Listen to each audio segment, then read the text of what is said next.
With question number 10, we have the figure 7, 8, 9, 1, and 0.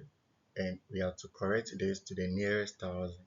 So if you are doing that, the first digit is going to be ones.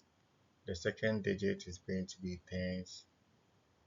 And the third digit is going to be thousand. So since we are correcting this to the nearest thousand, means that the focus is on 9.